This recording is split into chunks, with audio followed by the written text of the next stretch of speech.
बिस्मिल्लाहिर्रहमानिर्रहीम, अस्सलाम वालेकुम। मैं हूं Nabeel Tariq but point of view Facebook और यूट्यूब चैनल से। आज सबसे पहले पाकिस्तान को मुबारक हो, आम अवाम को मुबारक हो कि पाकिस्तान की हिस्ट्री में 75 साल में पहली दफ़ा इन ताकतवर हलकों के सामने आम अवाम एक लोअर तबका आके खड़ा हुआ और इन्हें मुँह की खानी पड़ी। पाकिस्तान को मुबारक हो कि आज इमरान खान इलेक्शन जीत चुके हैं।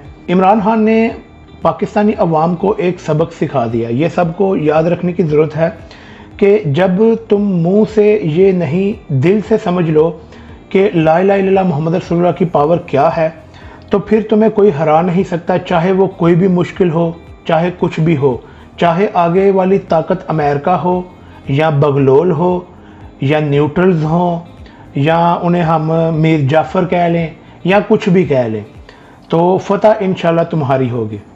इंशाल्लाह कल शाम आप मेरी मुस्कुराहट देखेंगे। ये इमरान खान की खबर थी कल की, तो मुर्शिद हम आपकी मुस्कुराहट का इंतज़ार कर रहे हैं। इस सिनेरियो के पीछे जो एक फ़नी मोमेंट है कि वो ये कि असली गेम चेंजर तो ये हैं। खैर, इनके अलावा चुल्लू भर पानी में डूबकर मर जाना चाहिए आपको इस ट्वीट के बाद। ये सिर्फ आपको इतना ही जवाब था अभी तक के लिए। आज पाकिस्तान के मुतालिक एक रशियन खबर याद आ गई, हेडलाइन याद आ गई, वो मैं आपको ये सामने दिखा भी देता हूँ। आस्टेड बट नॉट डिफीटेड। बस ये साबित हुआ कि लीडर तगड़ा हो तो मिस्टर एक्स मिस्टर एक्स्ट्रा बनकर रह जाते हैं। खैर, इसके अलावा बूटे ने एक ट्वीट किया कुछ घंटे पहले, वो फिर भी मैं आपको पढ़ के सुनाता हूँ।